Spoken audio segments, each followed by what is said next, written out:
السلام علیکم، اردو کی تازہ ترین خبروں کے ساتھ میں ہوں ہنا۔ Headlines. کامیاب ماحولیاتی پالیسی، وزیر اعظم کے لیے بڑا اعزاز۔ وزیر اعظم کی ماحول سے متعلق کامیاب پالیسیوں نے دنیا بھر میں اپنا لوہا منوانا شروع کر دیا ہے۔ تفصیلات کے مطابق وزیر اعظم عمران خان کی ماحولیات سے متعلق کامیاب پالیسیوں کے نتیجے میں پاکستان کو رواں سال 5 جون کو عالمی یوم ماحولیات کی میزبانی مل گئی۔ تاریخ میں پہلی بار پاکستان کو ماحولیات کے عالمی دن کی میزبانی کا اعزاز ملا ہے۔ دیرینہ دشمنی پر 2 گروپوں کے مابین مسلح تصادم، 4 ہلاک۔ صوبہ سندھ کے ضلع شکارپور میں قبائلی تنازع نے مزید 4 زندگیوں کا چراغ گل کر دیا۔ شکارپور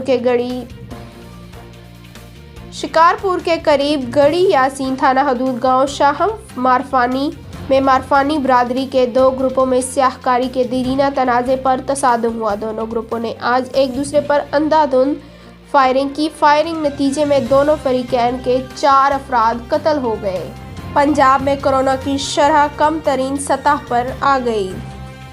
وزیر صحت پنجاب ڈاکٹر یاسمین راشد نے عید الفطر پر لگائے گئے لاک ڈاؤن کو انتہائی مفید قرار دیتے ہوئے بتایا کہ پنجاب میں کورونا کی شرح کم ترین سطح پر آ گئی ہے۔ چودھری نثار کب پنجاب اسمبلی کا حلف اٹھائیں گے؟ اہم اعلان ہو گیا۔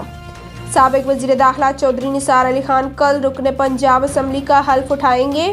چودھری نثار کی جانب سے جاری تحریری بیان میں کہا گیا کہ کل پنجاب اسمبلی اجلاس میں رکنیت کا حلف اٹھاؤں گا۔ حلف اٹھانے کا فیصلہ حلقہ کے عوام کی مشاورت سے کیا ہے۔ موبائل فون چھیننے کے دوران مزاحمت، نوجوان قتل۔ اسٹریٹ کرمنلز بے لگام۔ شہر قائد میں موبائل فون چھیننے کے دوران مزاحمت پر 2 بہنوں کے اکلوتے بھائی کو قتل کر دیا۔ لانڈھی کے بابر مارکیٹ کے قریب پیش آیا۔ علاقہ مکینوں کے مطابق فائرنگ سے جاں بحق ہونے والے کاشان نجی کمپنی میں بطور گرافک ڈیزائنر ملازمت کرتا تھا۔ اس کے ساتھ آج کی خبریں اختتام پذیر ہوئیں۔ مزید خبروں کے لیے دیکھیے CID نیوز نیٹ ورک اسلام آباد۔ اگر آپ نے ابھی تک ہمارا YouTube چینل سبسکرائب نہیں کیا تو سبسکرائب کریں، لائک کریں، شیئر کریں اور ہمیں فیس بک پہ فالو کرنا نہ بھولیے گا۔ اپنا خیال رکھیں اور دوسروں کا۔ اللہ حافظ۔ You are watching CID News Network Islamabad.